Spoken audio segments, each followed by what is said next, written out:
So, I want to explain um, what is the difference in the levels of awareness or consciousness. Um, how do you shift your consciousness from the sort of the mind chatter to the inner voice, or at least inner stillness, which brings up inner knowing? Okay, so we've got a familiar concept by now.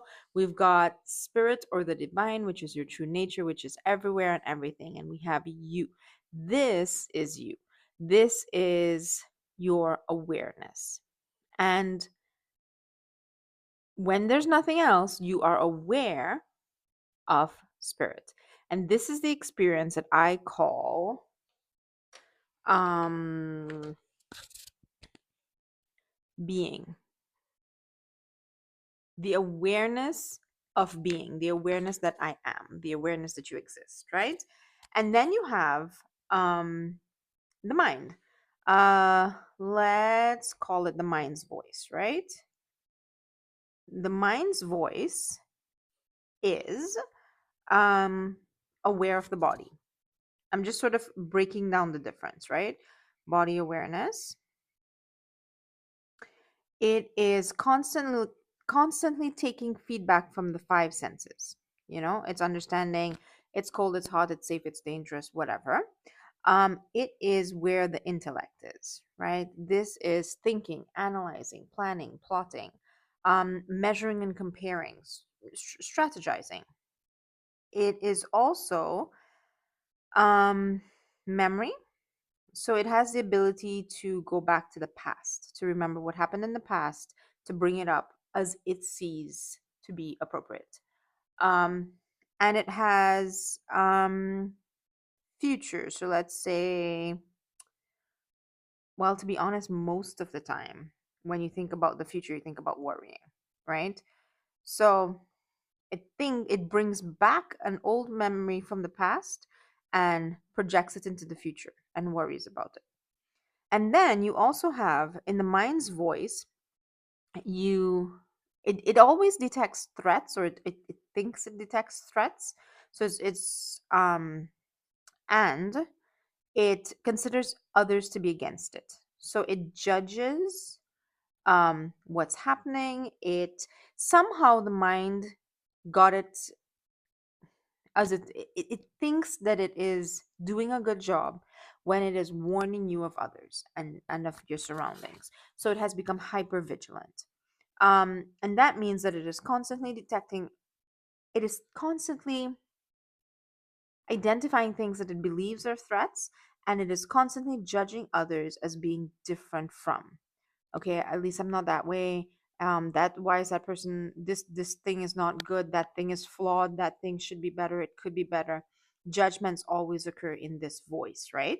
So this is just a quick thing to say that this mind's voice is a device that sort of like, say, your car's GPS or something. It's a tool that was given to you to help to navigate, and it has a natural tendency to think about these things. It goes out of control when you forget that you are watching it, right? So these eyes are watching the mind's voice. Your awareness is aware of the mind's voice. And when you are perpetually, unceasingly aware of this, then you stop being aware of this. Now, we've explored on the channel and in the book what is being. Being is the highest consciousness, right? Christ consciousness, Krishna consciousness, divine consciousness, God consciousness. It is seeing, knowing, feeling, perceiving, believing, and experiencing as divinity. It is divine. It is the experience of what this highest consciousness knows, which is that it has everything. It is abundance. It is connected to everything. It is not in resistance to anything. It has everything. It is perfectly content. It is not unhappy. It is not worried. So we will just briefly say that when awareness is aware of this, this is what it experiences. When awareness is aware of this is what it experiences. And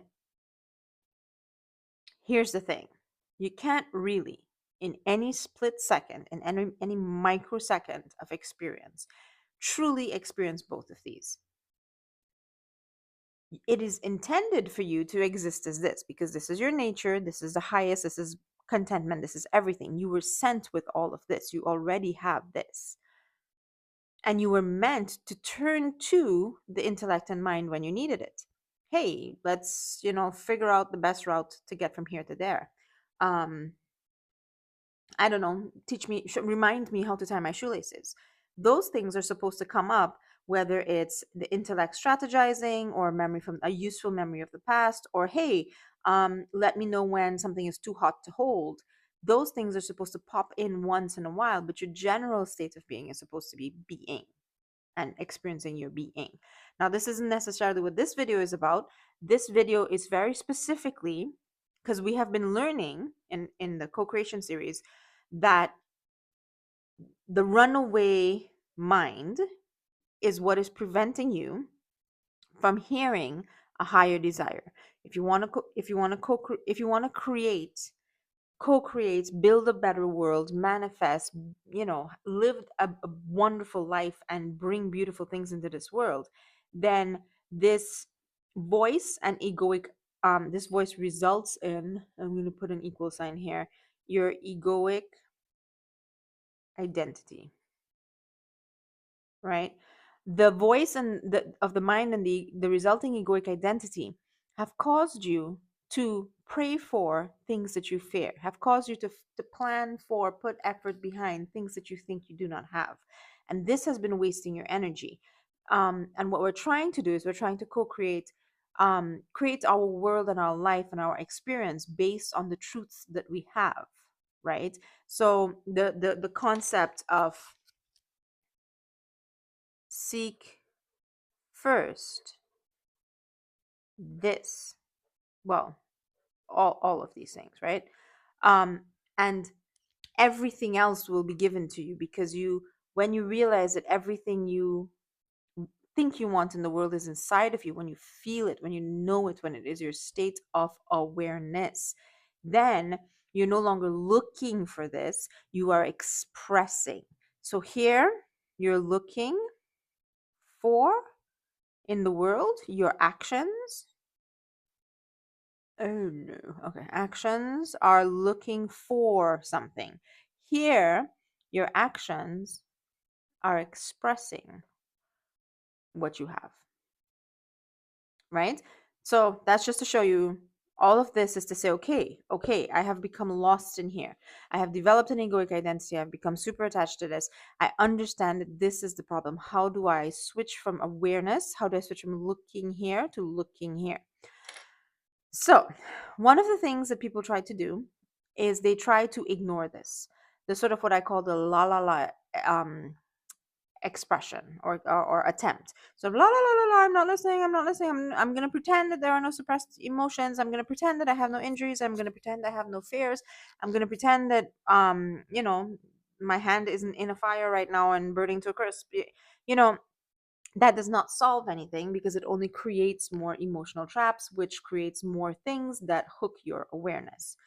um, the other thing you can do is you can try to sit in meditation and say, I will not listen to the mind, I will not listen to the mind. That is very, very, very close to impossible. In fact, let's just say that's impossible. You could say, quiet mind, quiet mind, quiet mind. And there are things, I'm not dismissing that. There are things that can be done. There are practices, there are mantras that are meant to sort of get the minds, if the mind is a conveyor belt that is continuously cycling thoughts to you, mantras will get that conveyor belt so tired, it'll just be like, oh gosh. That is something that can be done, definitely. And of course you can heal your past traumas so that this voice is less loud. And when you heal your past traumas, you reduce the intensity of your worry for the future. You reduce how much your mind is constantly telling you that everything is bad mind. So you can retrain the mind to um discern the contents of the mind. Your awareness can start to look at the contents of the mind and say, hey, I don't like this. I'm going to um detach from the pain that is fueling this, and I'm going to choose to have a different contents of the mind, right? All that is possible. It is possible. But what it does is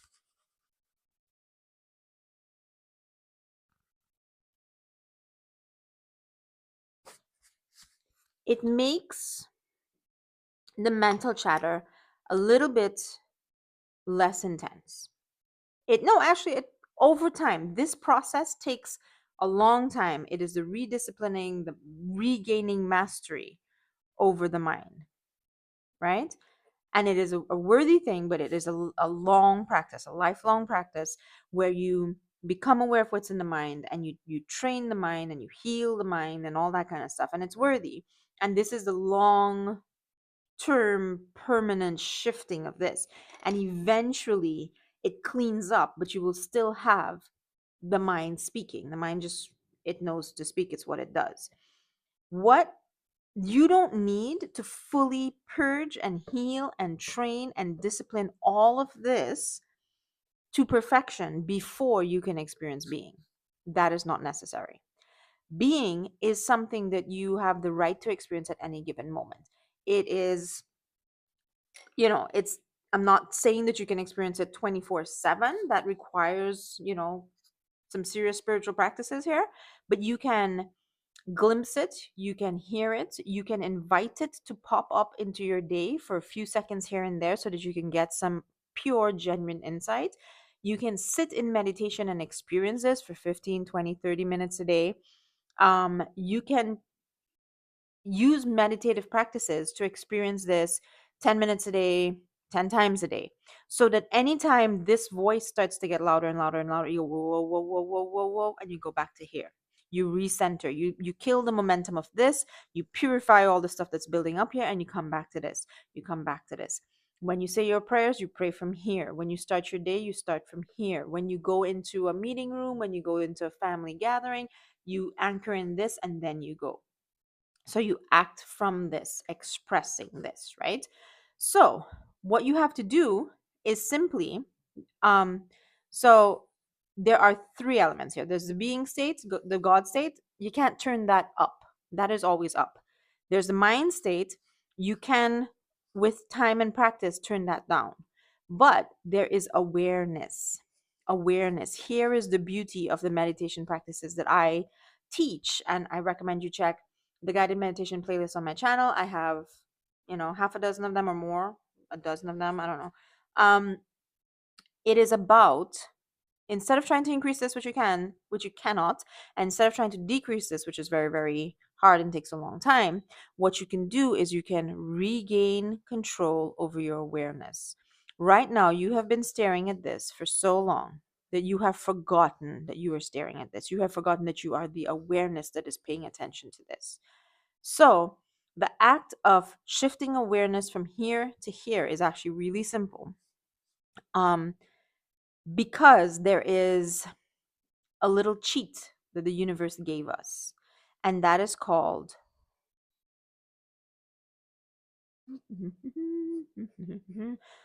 that is called the breath.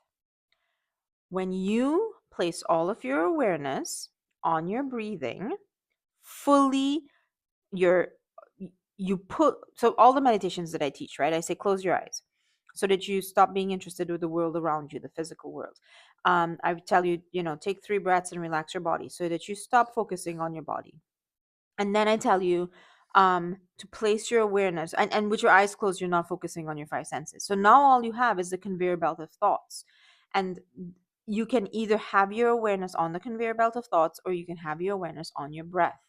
If you listen to your breath, feel your breath, observe your breath, watch your breath, place your awareness fully on your breath, you are not placing your awareness on this. Can it be sustained 24/7? Probably not. But that's not the goal. The goal is to check in. The goal is to feel this 10 minutes a day, 10 minutes, 10 times a day. And all you have to do is pull your awareness off of this, because you don't have to find this. You don't have to create this, beg for this, pray for this. This is the state that is in you. All you have to do is lift awareness off of this free awareness that is hypnotized and entranced by this, and say, awareness, shh, stop it. Don't forget awareness. Don't forget that you don't have to pay attention to this stream of stuff here. And when you do that for, however long you do it, and I have like 20, actually, I have 8 minutes, I have 5 minute, 8 minute, 15, 20 minute meditations that do this. During that time, you are not paying attention to any of this chatter. So just imagine that this is cleanly erased. You would suddenly become aware of this. When this is not hypnotizing your awareness is already aware of this. That's it. So I will include in this post um an easy guided meditation that shows you how to do this. It's called Experiencing Being. But ultimately, I wrote this list out here because someone asked, when I'm practicing, when I'm trying to shift my awareness, how do I know if I am here or if I'm here? So I've written it. If you're using the intellect, you're here. If you're afraid, you're here. If you're judging, you're here. If you're at peace and non-resistant, you're here. But here's the thing. If you're thinking about that, you're here. If you're worried about that, you're here. If you're judging yourself and not doing it right, you're here. So what do you do? What do you do? If you can't stop the thoughts, you have to use awareness to lift your awareness. You have to use breathing to lift your awareness off of the thoughts. If you can't, if you keep judging yourself, you come back here. Use breath awareness to get off of that. When you are analyzing to see if you're doing it right, you're here. Use breath awareness to get off of that. When you're impatient because this is taking too long, you are here and you have to use breath awareness to get you off of that. When you're like, oh, I'm in a hurry, I don't think I have time to meditate today, this isn't going to help, what am I doing, this is nonsense, then you are here. You have to use breath awareness to get off of that. That's it. That's it. If you do this practice, even if in the beginning you do it for 5 minutes, I recommend that you do it for 20 minutes a day. If you do this practice, you will do two things. First, you will realize this. This becomes your truth. And you will stop seeking these things in the world. You'll stop thinking that there's something that gives you joy or someone who will give you love. You it heals so much. But also, this level of consciousness, this, what I call your inner spirit, your higher self, your inner guide, your spirit, this level of consciousness starts reaching out. Well, it was always reaching out to you, but it reaches out to you more because it knows that you want it and you're ready for it and you're allowing it and you're creating gaps in your day that allow this to be expressed. And this is going to start feeding you ideas. It's going to start healing both physically and emotionally, but it's going to heal all of the emotional stuff, all this stuff here that you were trying to heal on your own and that was taking decades of therapy and shadow work. Your this higher consciousness is going to be allowed. So it's not that the higher consciousness is doing more, but it is allowed. That's what it is. A daily practice of meditating and using breath awareness will say, I allow you, I accept you, I want this, the yellow stuff, I want the yellow stuff to bring the red stuff into my consciousness and to do this stuff. Give me ideas, inspiration, energy, and healing of all the stuff that is sucking my current awareness and my current energy. So long story short, to answer the very specific question, how do I know if I'm doing it right? How do I perfect it? You don't. You don't. That is the mind trying to sneak back in and regain your awareness. It's trying to get you afraid that you're not taking a break from the mind in the right way. It's an absolute loop of a trick. Forget it, drop it.